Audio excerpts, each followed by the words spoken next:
Hi, Alex. Hello, how's it going, Marcha?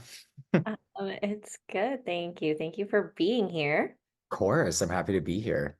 Yeah, super excited. For those of you who don't know Alex, he currently works at Participant Media, and he studied at the University of Northern California School of the Arts with a BFA in filmmaking. So we'll probably talk about a little bit of that experience as well. And you concentrated in producing and screenwriting. Um, so after school, Alex moved to Los Angeles and he's worked for several notable companies such as Participant, 13 Films, Spyglass Media Group, and Lantern Entertainment in the production, development, and sales department. Very, very impressive resume, Alex. Congratulations. You flatter me. Thank you so much. Yeah, so excited to have this discussion. I see a lot of famous people giving advice, right?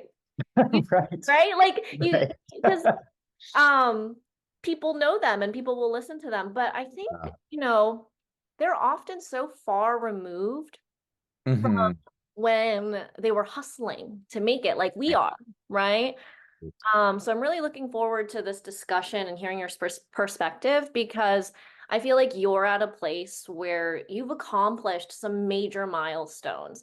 Oh, But well, I'm thank you. sure I'm sure you also feel like there's a long way to go, you Oh, know? yes.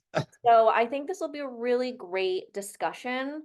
Yeah, for people who are feeling similarly to us to make them feel less alone, but also people who are starting out because we have our memories are fresher, right? Yeah, Those experiences. Oftentimes I feel like, SAG-AFTRA Foundation has great resources and I love hearing about, famous actors and when they were working at like hotels or restaurants right. and but I'm like, okay, that was like 30 years ago. We're in like a different Actually, the uh, landscape era. has changed. Yeah. Yeah, the landscape's changed so much. So it's not always applicable anymore. Yeah, totally. So I guess as a starter, what advice do you have for people just starting out, regardless of, what specific field they want to go into in Yeah. entertainment? Um, and regardless of age, do you have any advice? Yeah, that's a really good question. I would say the biggest advice I could give is just, I mean, it sounds cliche, but it's true, is it's really just expanding your network, which I know is really tough, especially when you're first starting out, because it's like costs money to network, right? Like you have to go places, you have to buy coffee or drinks, or sometimes people want to do dinner and a one-off is fine, but it really racks up when you're just starting out and you have to do a lot of them. But Yeah. I've personally, I think this goes the same for acting as well.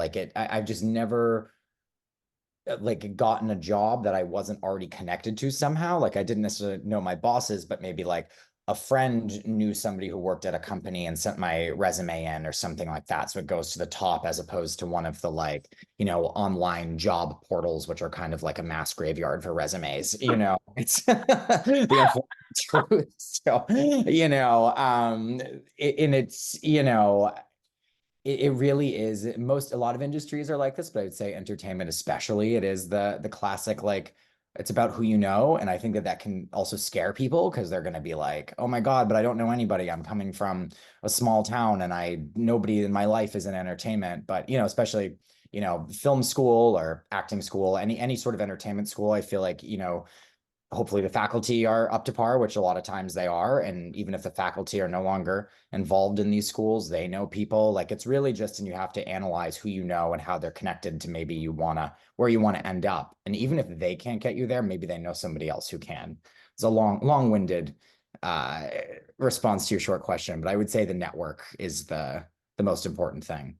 Yeah, I absolutely agree. I think, for me, when I started out, I was absolutely just hardcore networking. And, to speak to Yeah. your point about how it can cost money, I actually found that oftentimes when I would network with like, I would reach out, cold call, cold email, alumni, Mm, yes. that's a great network, especially if you have a strong alumni network. Some schools don't, and that's Yeah. also okay. Taking the friend route, people who know people, also great. Yeah. But people are so, um, inclined to help people who they have connections with, right? Like, for example, Yeah. from the same area. But my point is, oftentimes when you meet up with them, they're much older, right? Yeah. And they'll pay for your coffee. That's also true. I don't That's think also I've had true. one incident where I met up with someone who was like, you know, at least 10 years older than me. So like Right. I was like 22 or 23 and they were at least in their mid 30s, if not older. And They hopefully they were, have a steady job. So they're yeah, like, yeah, this one's on me. No, they're totally. like they're like Totally. executives or whatever. And I'm Yeah. like this broke straight Yeah. just out of college. Like they're gonna like I would, if someone reached out to me to be like, hey, do you want to grab coffee? I'd be like, yeah, and then I would likely buy them coffee. Exactly. No, that's Yeah. a good point. And also to your point about the alumni thing is I would just say in general, I've found like it is a tough industry, entertainment, obviously. Like the glamour makes it competitive, even if the aspect you want to do is not the glamorous role per se. But there's a lot of goodwill in entertainment. To your point, like I found a lot of people that it's just like I was at this one networking event and I hit it off with this one producer, and it was literally just because we were both from Massachusetts. We had no other connection otherwise. And it was just like that, oh my God, we grew up in the same state. And then it was like, we ended up getting like drinks, and he paid for it because he's a, a producer, and he's Yeah. been in connections. I get drinks with him once a year now, and he's just a great guy. But yet there's just people just want to help other people, especially people that are starting off. Now, Yeah. obviously not everybody is going to do that. If you It's show always potential, if you right. show that you are very eager, Yeah. which we are and were and Mhm. always will be, people Yeah, can tell. exactly. Just be personable. Yeah, don't be a weirdo. That's, I guess, my next second advice. And Well, then I think I'm a weirdo and I've gotten I'm a where little I bit of a am. weirdo. I think I Yeah. think maybe what I would say is be authentic. Yeah. Oh, that's a good point, Marcia. I like that. That's very true. I really like that too. Not to go on a tangent, but I will. But I found too that the the more honest I've been, whether it's like I wasn't sure exactly what I want to do or I did know exactly what I want to do, I've never regretted just saying exactly what was on my mind. And because there's like this almost like oh, well, I don't want to tell them I don't want to do what they are currently doing for work. For example, like my first job ever, the job offer I got was in post-production, which I had no Oh like my, skill me set in. too. Yes, oh yes, we've We talked about both this. started in Right. post-production. Post-production. And I was like, oh my God. Like I was so honest with him. I said it a lot nicer than this, but I was basically like, I don't have the skill sets for this, and it's not what I want to do. And he was like, you know what? He was like, I've had a hard time getting people to stay in this job for at least a year. So like, if you do this job for me for a year, he's like, I will get you on the desk in development, which is what you want to do.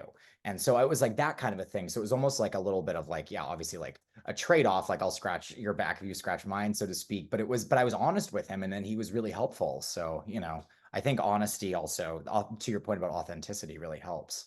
Yeah, I think that's great advice. And I think a lot of actors also like maybe struggle with that because we get so much mixed messages and advice, especially early on. Like, you want to make your resume as impressive as possible. So, like, I can speak a couple languages, but I only speak two very fluently, you know. Mm, But like one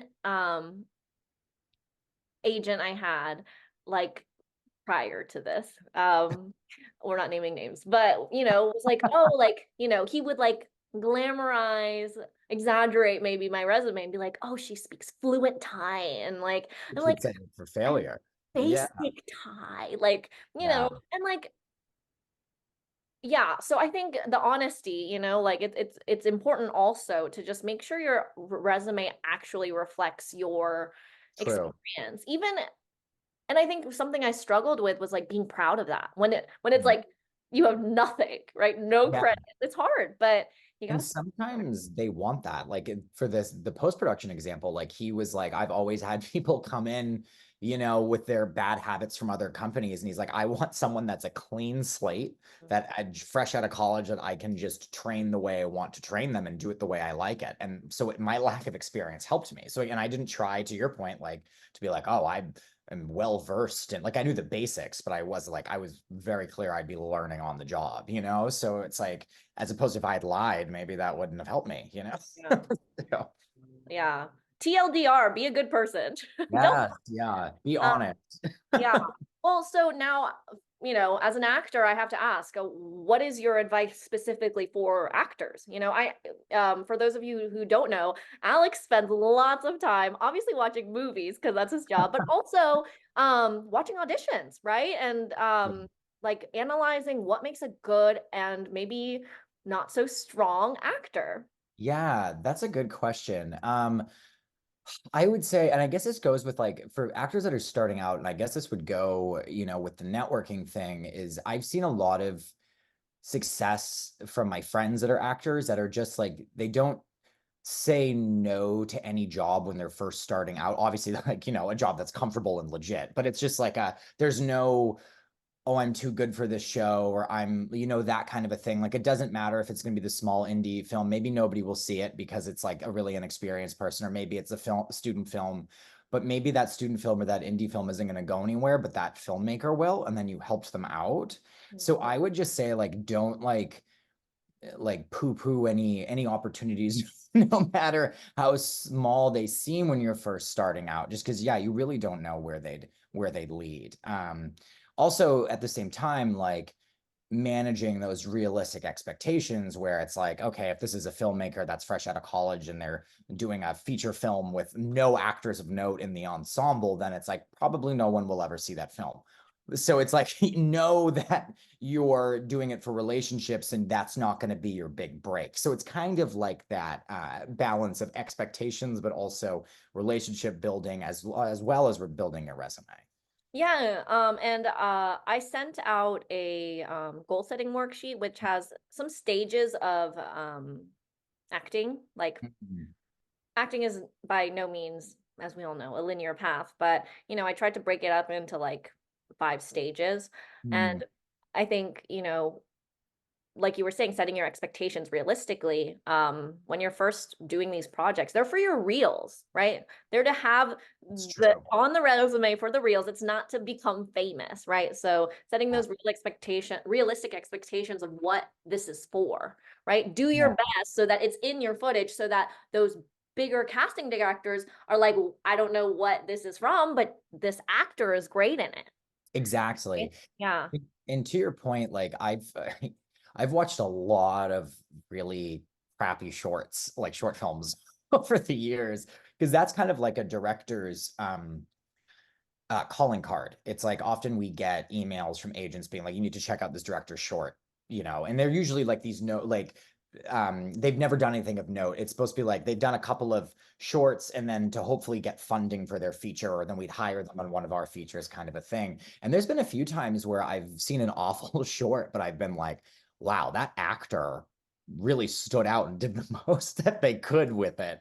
You know what I mean? It's there's a really good quote that I love from Charles Dance, the British actor, and he said often acting is trying to turn a lamb's ear into silk, which is like because most things are really badly written and executed, to be honest. It's so true. So it's just kind of like knowing that going into it and not getting discouraged, because somebody might notice you still, even if the short comes out really crappy or it's poorly written. So it kind of goes with my first thing, but to your point, like analyzing it, and we do notice, and it does stand out. And it's like, wow, I really hope that person, there, I hope that person has an agent, and you never know. Maybe somebody's gonna be so impressed that they might call their friend that's an agent, or an agent notices, that kind of a thing. So give Totally. it your all, even if it's crappy, I Yeah. guess.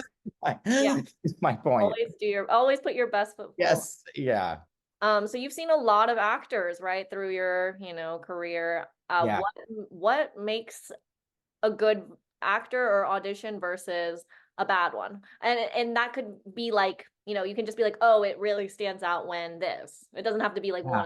like one good, one bad. That's a good point. So we don't typically at our level, like we don't get into the weeds on like every single audition tape. So basically when it comes to our level, the casting directors will then pick the cream of the crop. So typically, and also when we're doing like blind, I forget the exact terminology. I'm blanking on it right now, but basically, like we're gonna pick like a we're discovering talent or something. It's usually for a juvenile role. anywhere from like a child, like from like 6 years old on up to like early 20s. Cause it's like, can you name off the top of your head? Like it's like Sydney Sweeney is like about to age out of like playing teenagers, right? Like, and it's like she's in her 30s and she's been playing them. So there's not many actors in that bracket. So often they're going to be discovered out of out of somebody that's trying to break in. So that's really been my involvement. I would say the ways that they stand out in a positive way is, and this sounds so vague, but it's just like you can feel the authenticity through the camera. And I know that also sounds cliche, but it's just like you can tell the difference sometimes when somebody's just doing the lines and then somebody's like really feeling the role, even if they are only doing sides and they don't have the context of the entire piece. Like that's usually very impressive. Does that make sense? I Yeah, know that, totally. yeah. Is there ever a case where you have seen an audition that's like, wow, they're really good, it's really authentic, but they're not right for the role? Yes, that happened actually. I would say the best example I could give was before I was professional and I was back in film school. I did a lot of casting directing on short films at my college. And that was often what I did was, and I know casting directors do this professionally as well. And that's also a thing too that I've learned is casting director relationships. Like if you're going to build a relationship with anybody, you really need to start building them with casting directors because they'll do exactly that, is they'll be like, oh my God, this person is amazing. Not good for this movie, but I have this other thing, or I know my other friend that's a casting director has that thing, and they literally will pass along the tapes, you know? And execs do that too. Like my boss, we had a movie that premiered at Sundance this year with an actor, and he's just fantastic, and I think he's gonna blow up, but it was really his breakout role. And so my boss, I know, has like sent that around to other people, like you should consider this person, for your film. So it really is goodwill and relationship based. But yeah, casting directors, those are the tickets. Yes. And just to fill in the gaps in case, I don't want to assume anyone knows anything. Right. Right.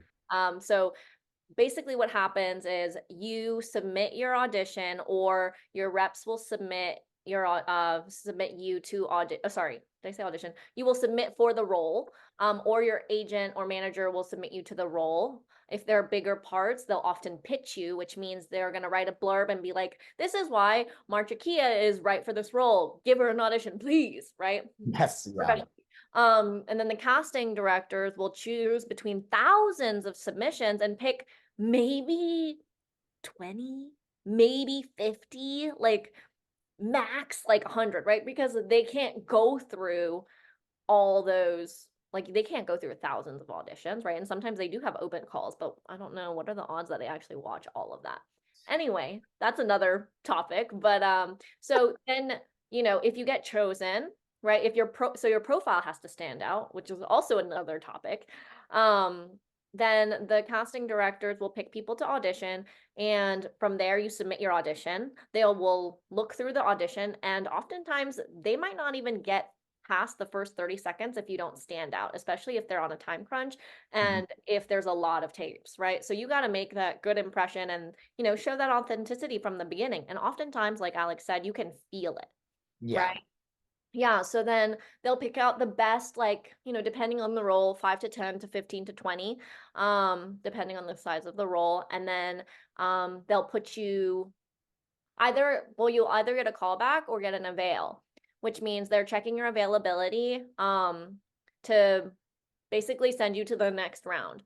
Or you just won't hear back at all, which is what normally happens. And they'll, basically if the associates or the interns are looking at them, they'll get sent up to the bigger casting directors. And then from there, they'll send you to the creative team, directors, producers. And from there, it kind of changes based on if it's a film or TV or what kind of, project it is.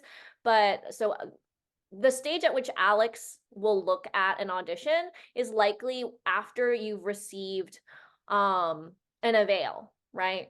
So you're in the top 5 to 10 Yeah. often, people being considered, which is a huge deal. So if you ever get an avail, congratulations, callback, congratulations. And then pin is often top 3 to 5, and then you book it or you never hear back. That was very well broken down, Marcia. I love that. Thanks. I've uh I've had the experience of every step along that way and the Right. heartbreak Right. along every single step. Yeah, So totally, totally. But yeah, it's I mean, it is crazy too, just as far as like, I mean, so much of it, as you said, like it really is right place, right time, like, and luck of the draw. Like you're really hoping somebody actually just clicks and watches your audition, what it comes down to, for you to even stand a chance. And it's like there's hundreds of them, and it's, yeah. I mean, in some roles too, the more like the bit roles, like the kind of like the day player type things, like the like small speaking roles, like that really does, those will never come up to our level. That's kind of like we go to like that's between the director and the casting directors, and then it's like kind of go with God, we trust your instinct. So it's like some of it is very like done not off the books, but just like we just don't even see it. mhm. We trust that the filmmakers will pick the right roles for those bit players. Yeah. So tell me a little bit about how you started out. Like when did Yeah, you know you wanted to be in the industry? How did you get your start? Yeah, that that sort of thing. is that's a really good question. I think like most people that are in our industry, like I knew at a young age that I really wanted to be involved in film. When I was young, I thought I wanted to be an actor. And then when I was in high school, I started making instead of like doing a poster or writing a paper for our history classes, my teacher opted for us to like make videos. And as we would go on, my history projects were getting more and more elaborate, and we're getting like costumes and different players and all. They were getting longer and longer, and all these things. And they were comedies, of course, because it's like what kind of budget did I have in high school making like a King Henry VIII Tudor England thing, right? So it's like so the funnier they were, it was like the more it played into it. But it was she told me one day, she was like, I think you're really good at this and you should consider this as a career path. And so I really thought about it, and I thought I wanted to be a director for the longest time, but it was really the writing and putting together of the my projects that I liked the most. And then that's when I went to film school. And um at school we had to take a basically classes in each of the concentrations my first year. So I took classes in production design, directing, editing, cinematography, producing, screenwriting, like all the disciplines, right? And I realized that I like the more I took classes, I was like, I'm not a very technically minded person. And being a director is you have to be so technically minded. It's not just working with actors, which I love working with actors. And I think that I have an appreciation of performance, but not in the same way.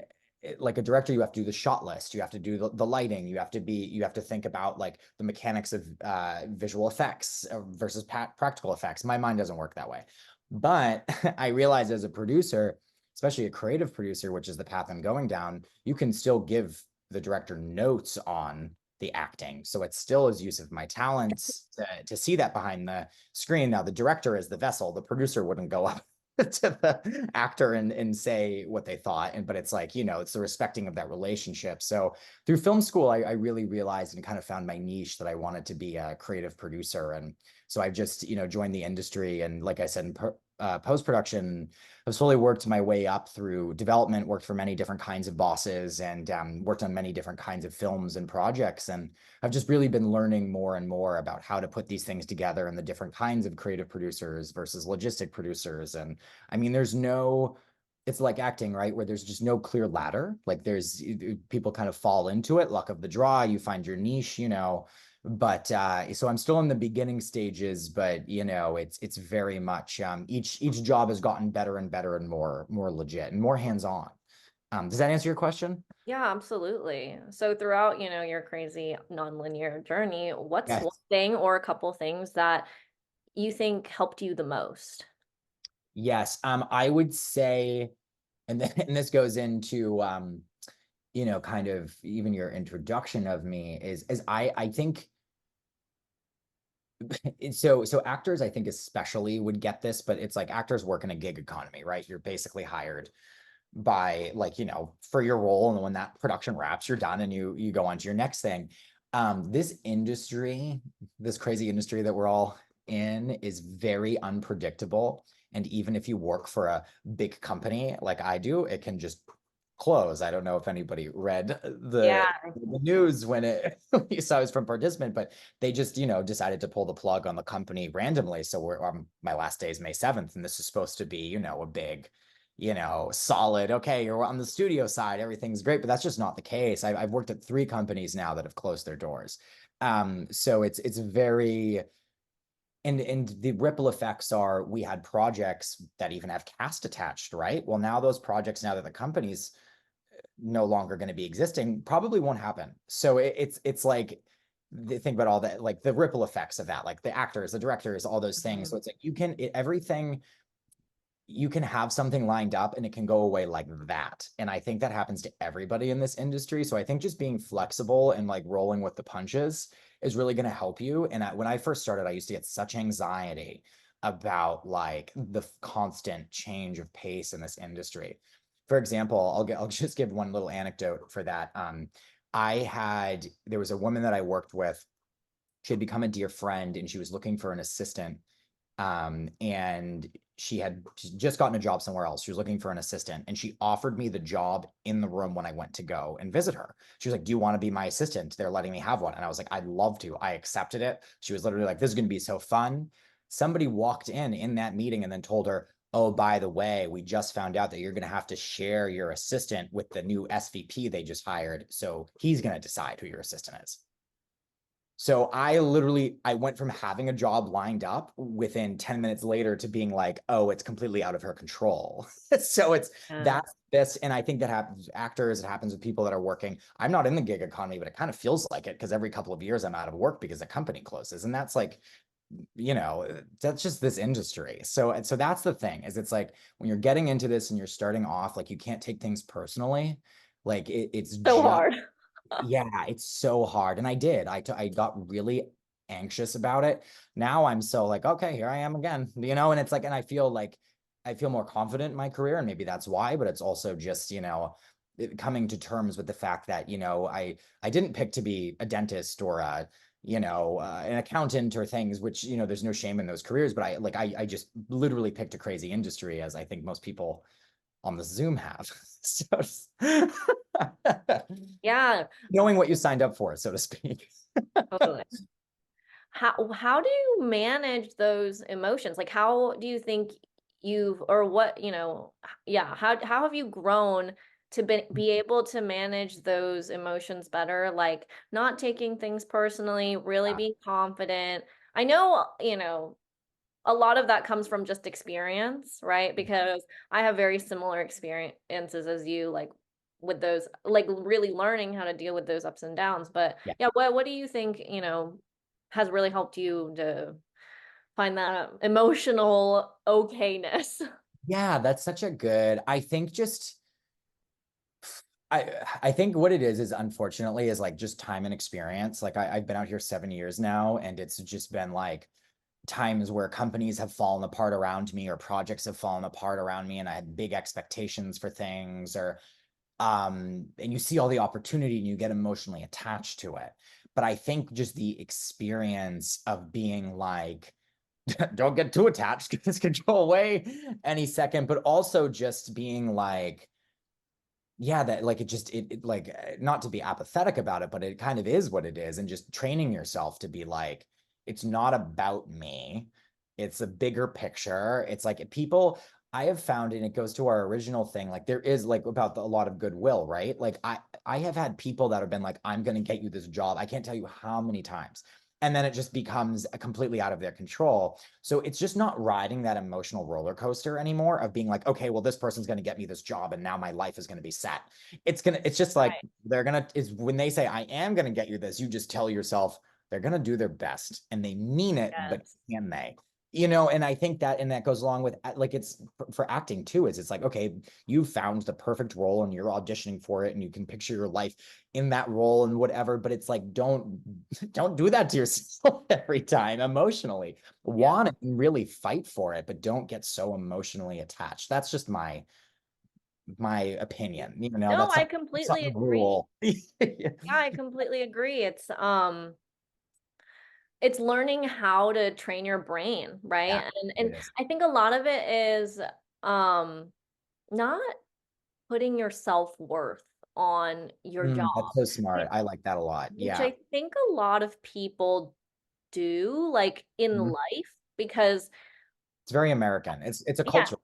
Yeah. yeah, and just knowing like this is cliche, but I'm enough, right? Like Yeah, no, it's I true. Marcha beyond acting, Marcha is enough. It's not just those accomplishments that make me me, right? Like I can be a good friend. I can give back to the community through having conversations with you and posting them online. Maybe one or two people will see it and like get something good about like good out of it and um like those and just like being a good dog mom like I Yeah. don't know like Yeah. those are so many aspects of me that I'm learning are just as valid and important then yeah, as important as being an actress, I guess, which Right. which is not usually, I don't think, emphasized in our community or culture.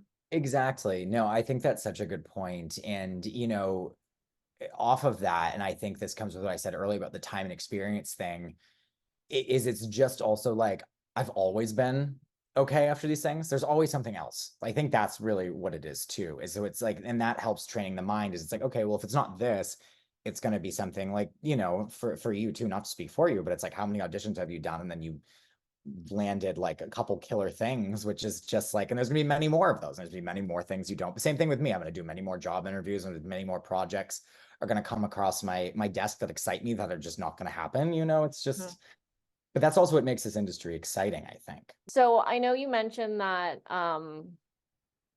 participant is closing, Yeah. right? Yeah. Could you speak a little bit about that experience? I mean, and I think it's really interesting that that's happened to you three times. I know it's like not uncommon, but I think the fact that it's happened over and over and over is like really like you are a pro at this, And at I this think that's experience. because, and everyone's been saying that they're like, 'cause not all of my coworkers have been. I mean, it's shocking. I'm not trying to make light of, a company closing, like everyone's losing their job security. But you're right. Like I've just been through it so many times. Yeah. I think the shocking thing about it is just like it is a historic company. It's been around for 2 decades that has done a lot of movies. And actually the last few companies I was at as well were pretty like sturdy too when they had closed. I think that there's also just, again, with the goodwill thing, is like people see that like it's not our fault. So I've already had a lot of people reach out that are like, how can I help? Like I'm going to keep my eye out for jobs and things like that. So that's been reassuring, and I know people will. And also like just like the pure business aspect of it. Like I've had recruiters from Netflix and Paramount the day the news broke Wow. looking at LinkedIn. And it's like I got a message from one of them, and it's just like, because that's what, it's a very good company. It didn't go bankrupt. It's just the founder decided he didn't want to continue with it anymore and pulled the plug. So everyone else is going to try to come in and scoop up as many of these talented 100 people that, are Yeah. now going to be jobless as they can. So I think that's the thing in going through this for the third time. It is a little shocking. It's like, oh, here we are again. But it's also like what I had said earlier about being just like, it's always worked out. And I'm not making light of those in between periods when you're jobless. Like I've been through it many times. But like, I mean, especially in a gig economy, like it's same thing with acting. It's like, how many times have you been okay after? Well, every time. We're all Every still, time.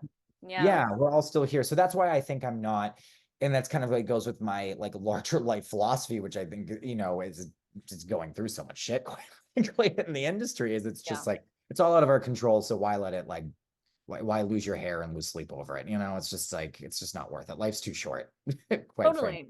Yeah, something I like to say is like you've been okay every time so far. Like I have 100% Yeah, success rate on being okay out of every situation I've had before. yeah, Like I'm here. So what are the odds that I'm gonna be okay next time around, you know? Exactly. And the last time I was the longest I'd ever been unemployed was 8 months. And was it like the most fun?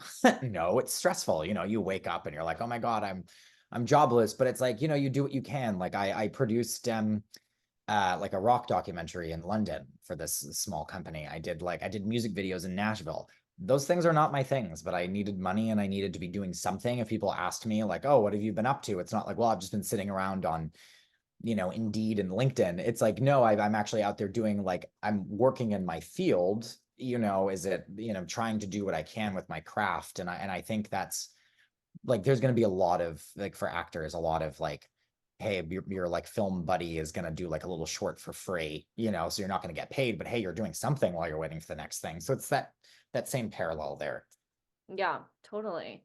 What do you think, like, what's happening at your company is saying about the current state of Hollywood and the future of this industry? It feels like a lot of, at least for me, like Yeah. part of the inspiration of me starting this discussion with, people I know, my friends and um colleagues from this industry is that Yeah. I don't have auditions right now. Like I'm, blessed to say that I'm working and, residuals are coming in and I'm like, okay, like, cause I know a lot of people can't even say that. I'm very blessed, but it is slow. Like I don't have really like future projects coming in. I don't know. So yeah, just kind of wanted to see what your thoughts were about that. Yes, it is. It's a good question. It's a very loaded question. So Yeah. it's not in a bad way, just like there's a lot of factors. So the industry is going through a moment where, and it does this every now and then, but right now it's particularly harsh where it's contracting.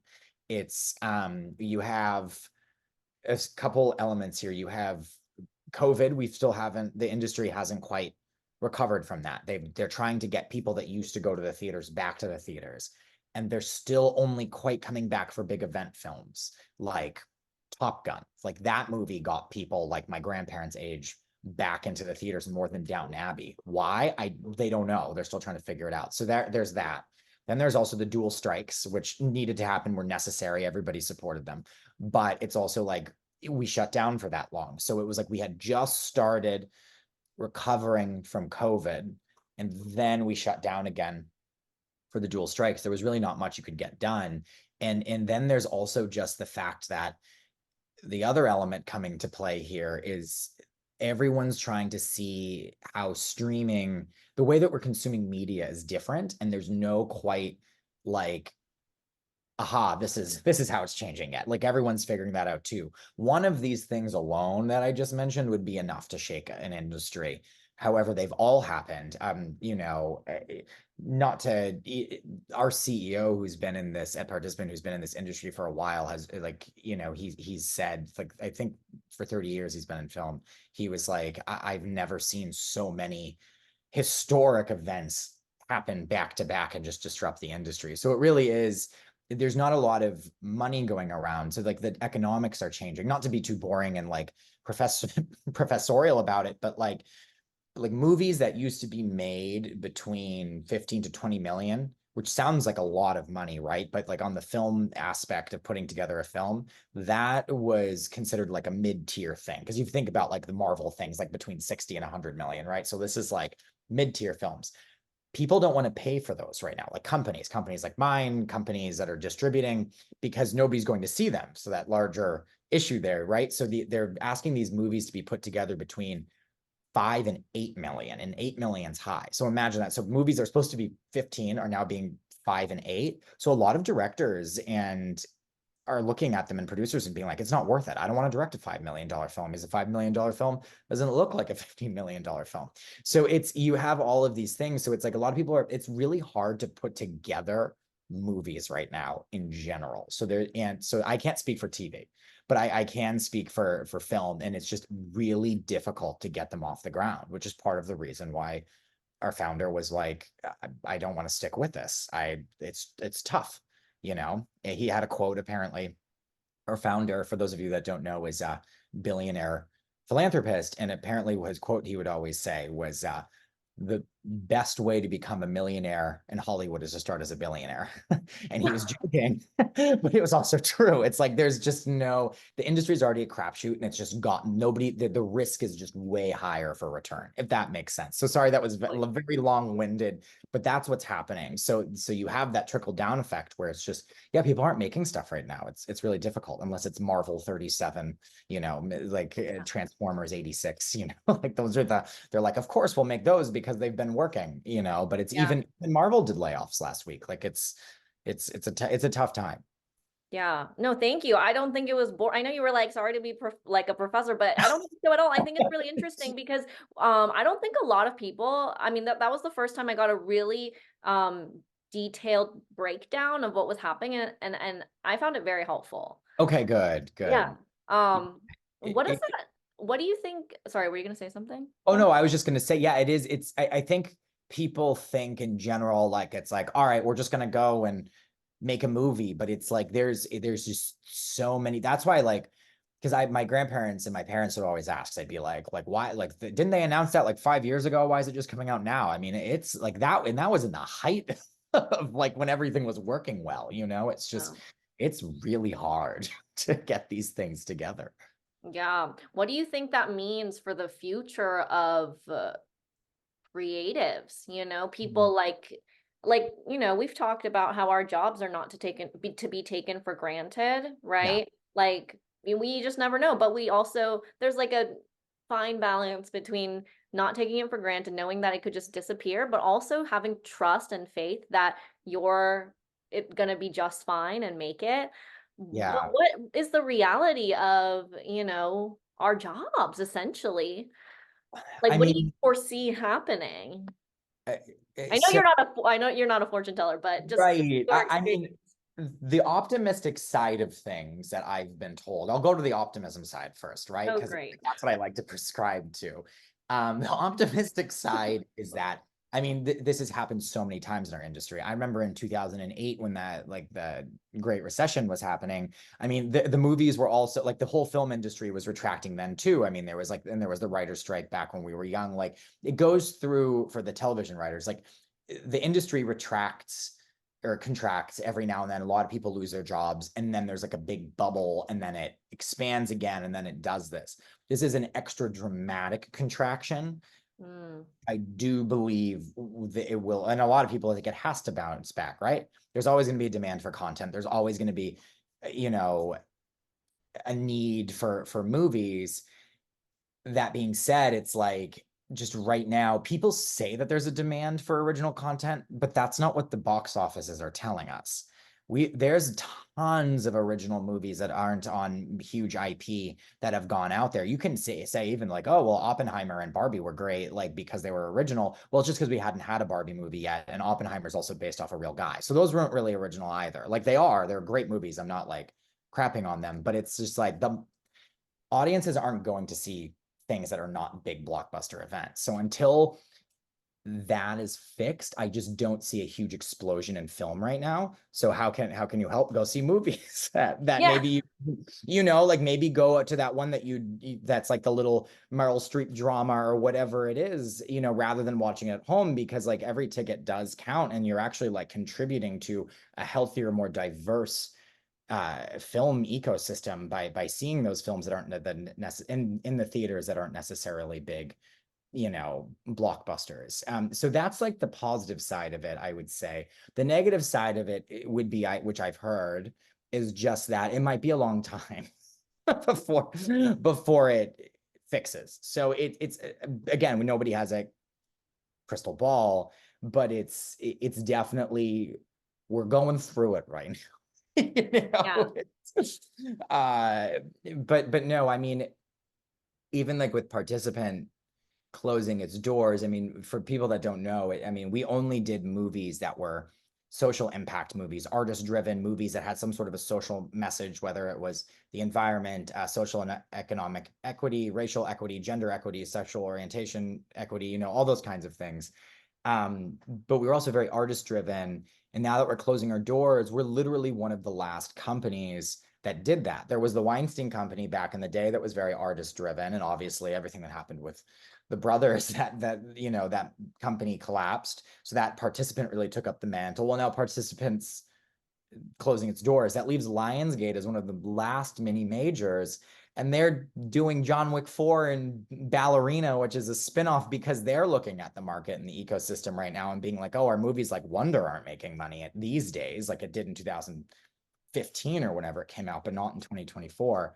So, what's something that's optimistic is a way to look at it that I hadn't been until when a coworker said to me, and she's like, this leaves a space that somebody can fill. It doesn't necessarily mean that these types of movies are dying. I mean, there are variety articles that are coming out being like, this is the death of indie filmmaking with the closure of Participant, which, they said the same thing when the Weinstein Company closed, and they're not wrong. Both articles were right in both periods of time, but yeah, I am optimistic to believe somebody will come and take the mantle. Yeah. Do I think it's Somebody going with money. somebody with money, and is it going to be tomorrow? No, because it takes a lot of time to put companies together too, and then put the movies together. And so it's not going to be an overnight thing. All of that to say, you know, Yeah, side note, Alex and I both were involved at different times in participant media, which I think we talked about yes, exactly. when you started or, mentioned it to me. I But remember that. Yes, yeah, I had forgotten actually until you brought it up right now. Right. one of my first experiences in Hollywood was interning actually for the movie Green Book. Mm, Um, at that time I was pursuing post-production, and so I got to um basically like follow around the post producer Bill Wolkin, who is still such a wonderful mentor of mine. that's amazing. Yeah, and he took me to, and he did such a lovely like job of including me. Yeah. I overheard him in the hallway when I was going to the bathroom once. He was like, "Can we put Marcha in the credits as the intern?" Ultimately it got like denied, I think, but the fact that he was like fighting for me I thought was so Yeah. sweet. I was like, I did absolutely nothing. But It's like, and that's what goes back to the yeah, goodwill. I mean, and yeah, that's on a positive note, I will just say, like, I just there's a lot of people like him, like that, yeah, which is good. I mean, there's a lot of bad people, obviously, but they're yeah, like, and they're just the loudest. But I would say that there's mostly, in my experience, it's been good people like that, people that want to mentor and people that want to teach. yeah.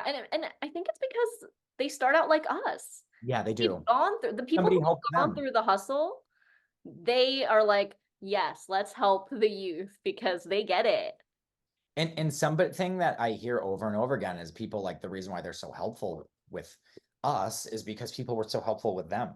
Yeah. So it's really like a giving back thing. Yeah. I honestly, I think if I were to give advice, is find a good mentor. I Yeah, that's have a true. couple that I met, the first while I was interning. Yeah, honestly, yeah. When I was interning in LA, so after my third year of college, um, I'm still in touch with like three of the mentors and very close with one. Um, now, yeah. So find Yeah, more. no, Um, totally. I want to give an opportunity if anyone has any questions, if they want to either raise their hand or type it in the chat. But also we'll just keep talking, and if I see anyone like raise their hand or type in the chat, we can talk about that. So no pressure to, you know, participate. But yeah, just wanted to give that opportunity if anyone had any questions for Alex. Um, what are your thoughts on um A24? Because they're doing really well right now, right? Like I think I would say they're like the hottest Yeah. production company. And they're very artist driven as well. And so Yeah. they distribute and produce, which is pretty good. So it's basically like a lot of it's done. So here's the thing, not to get too granular, but it's like, so participant, for example, right? Like one of our steps, like, so let's say we put together a film. We have a distribution team, but we don't actually distribute. Like we don't put the theaters put the film in theaters. We have to partner with somebody that's gonna do it. So what happens is so let's say you put the film together. You have all the actors, you have the director, you have like everything's ready to go, right? Well, unless you partner with a distributor, the movie's gonna fall apart. So if everyone in town passes, then you're done. There's no movie. There is a way sometimes if there's a special film, this is getting very granular, but it's No, this is helpful, okay. Alex. We Okay. like we all want to hear from you Okay. and your experience. This is very granular, but you can also, this is just a dying way to put together films because people aren't taking risk again, as we talked about with like kind of the dying ecosystem here. But you can also shoot the film and then take it around and sell it to a bunch of international distributors, and then it's kind of like, okay, we put together the film, and then there you can go down the tiers to smaller and smaller distributors, and they'll basically they're buying back the film, so the money that you spent on it and everything, and then they're licensing it in their territories and all that. But that's becoming rarer and rarer, or not rarer, but it's just not being done on the large scale it used to. So basically, wait, what was the original question? I've lost my train of thought. You were talking about how A24. Oh yeah, so what they do is thank you. So basically A24 distributes. So they put together their film, and then so they're the one that's going to distribute it, right? So it's like boom, it's being done in-house. It's very expensive to do that, which is why everybody doesn't do that. But because A24 has been having so much success, they're not really being affected by all the stuff we're talking about, right? Like, so Everything Everywhere All at Once, huge box office success, and they're living off that money right now. So A24 isn't contracting in the same way everyone else is. They are being affected by all those things, but they're still living off that money, for lack of a better term. So they have a little more leeway here, but they're very artist driven in a very genuine way. They're not ego driven, so much so where their executives don't even put their names on their projects. It doesn't say executive producer, blah, blah, blah, of the person that shepherded in the project. Like, you don't really know unless you were involved in the project. That's super rare. Everyone wants their name on their project, right? Because Yeah. you're working to it. So I think there's an authenticity there at A24 where it's all about the artist and the film and not about them. Yeah, I love that. I wonder, I was gonna say, I wonder if like more companies will be like that, but I guess it takes the money that they have, right? Like The you money were that they saying. have, yeah, and it's just so, it's tough. And again, like, to get in the theatrical game right now would be a death sentence, because it's just like because it's just if you're gonna Yeah, like a new company, it's like, oh, I want to put things in theaters. Right, Marvel's struggling, and they're the ones that are supposed to be that that's every. crazy. So it's just, yeah, it's tough. So it's really expensive, but A24, they have a lot of goodwill as well, just because it's people like, see, like, my parents aren't film, like, they're like, I would call them like the average Americana, right? Like, they see everything that's put out, but my mom is always like, oh my God, another A24 movie, because it's like, so it's a brand now. Everybody knows it. Like, it's a household name. Hmm. Another thing, though, to say off that point is A24, just like to show that they are struggling, is Dream Sequence, that Nicolas Cage movie, was Oh, I watched it. right. It's a good movie, right? But it was supposed to be the next Everything Everywhere All at Once, and Oh, really? people didn't pay to see it in the same way that they did Yeah, before. yeah. Or it's like, so anyway, so it's like it's not like they're like, I think with everything everywhere all at once, part of the novelty was like the all-star Asian cast, you oh, know? for sure. I feel like right now, it's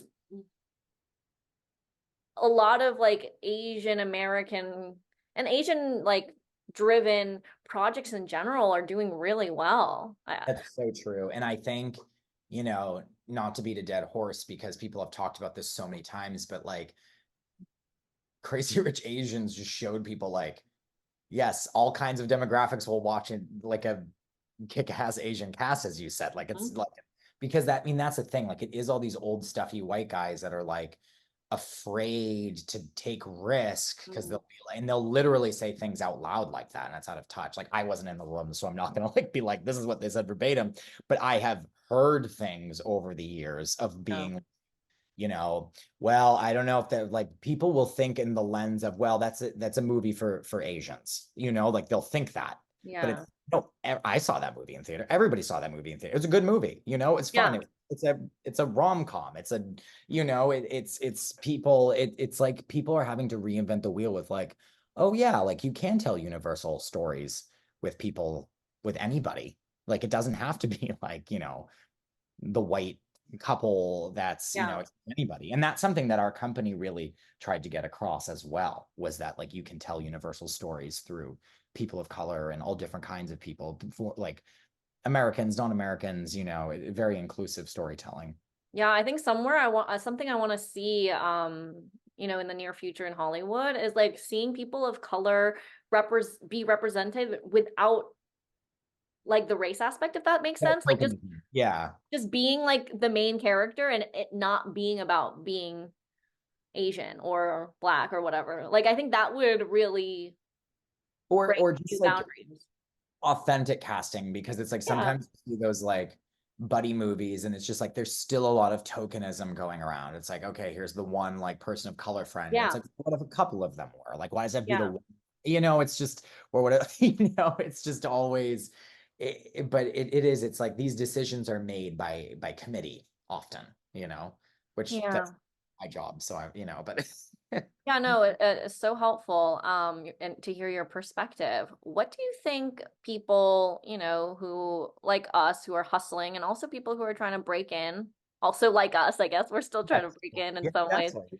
How what can we do in this time? It's obviously we have to try to regulate our emotions, take care of ourselves, not base our self-worth on this career Yeah. that's, like you said, contracting. But what else can we do in this time to, either be productive or just in general take care of ourselves, well-being, etc.? A couple things. I like to go back to what I had said before, is it's really like go see movies in the theaters. Like as an actor, as a film person, like you should be seeing every kind of movie. You need to support your own industry. That is like, and I say theaters just because streaming's important, right? Like you want to get streaming's part of it. I'm not like shitting on streaming, but it's like, and you want to watch a bunch of diverse things on streaming too to get the numbers up. But it's like, think about the kinds of movies that you, or stories that you want to tell, and go see those. Because if you're staying at home and then being like, oh well, nobody's making those movies, it's like, well, then it's kind of like, it's like people that don't vote and then complain about what happens, right? It's like, Right. Yeah, it's like, totally. that's my analogy there. Then the other thing too, which is super simple, but I would just like constantly, especially when you get discouraged, like remind yourself why you're doing this. Like, and it's kind of like why I think that I'm in a good place with it, because it's like what I was saying earlier, is it's just like, no, I didn't want to have like a little like job where I was just, again, there's no shame in it, but it's just like, that's not what I wanted. I didn't want to do a 9 to 5. I want to do something that was exciting and thrilling. And part of the exciting and thrilling aspect of film acting on the filmmaking side is the unpredictability. So it's kind of like you have to roll with the punches and be like, no, I do love this. I am passionate about this. Just reminding yourself of your passion and why you're in it. I think that's really important, because then you can stop yourself from getting so discouraged.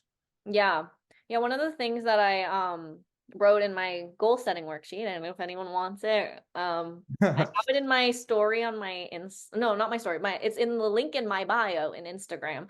But I wrote at the bottom, like, print this out, write it, and then put it somewhere you can see, because it's so important that, like what you were saying, like, reminding yourself constantly of what your goals are, what you're doing this, or why you're doing this is so important. And to your point about watching the movies in theater, I think it can be financially daunting for some people, right? But something that I've been doing is I have AMC A list, which is like 20 or $25 a month. And I can watch basically unlimited movies. It's like three a week, but I'm like, I don't go watch 12 movies. Who has time to go watch 12 movies Oh, in the for theater? sure. So Yeah. it's like really worth it. If you even watch one or two movies a month, you pay for your subscription. So if for anyone looking for those resources, that's a great way to go to the movies in an affordable way, I think. Yeah, and another thing too is little art house theaters. I mean, it depends, like they're not everywhere, right? But it's like maybe like if you're a major city, or I would like check your area. Like for example, there's one near me in LA called the Los Feliz 3. It's literally across the street. I mean, the tickets there are so much cheaper than going to a Regal or a AMC, or like if you don't have those, like whatever their passes are, because it is smaller and they only really play the movies that are more art house anyways. And I know there's one back on Cape Cod where I'm from. There's like one that's like a couple towns over, and they're usually cheaper. So it's like just look and see what's around you. It doesn't have to be the big break the bank, because you're right, it gets expensive and it adds up. Yeah. And there's also like, $5 Tuesdays or Wednesdays and they have movies like Matinees, yeah, yeah. if you go earlier in the day, sometimes they're a lot cheaper too, like sometimes between $5 and $7. Mhm. And if you happen to be a senior citizen, like my mom, she started going to, not to age my mother, but she was so excited. She was like, "Oh my gosh, I can go to this movie theater." She lives back in Virginia, but there's like a place that has like a discount for senior citizens, like on a certain day or before a certain time or something. Or maybe it's always, I don't know, but The one next to my hometown does like military discounts. Like they all, like there's mm, the non-chain yeah. ones happen to have like, yeah, little things like that, Yeah. which So go watch movies, everyone. that's the moral of the story. Yeah, go watch movies and be authentic. I think those were Yeah, my two takeaways from exactly. Alex. Exactly. Well, thank you so much, Alex, for hopping on and for your Fun. time. This was so Fun. fun. It's so fun. Always good talking with you, Marcha. Yeah, you too. I learned a lot. I hope, everyone tuning in also took something away from it.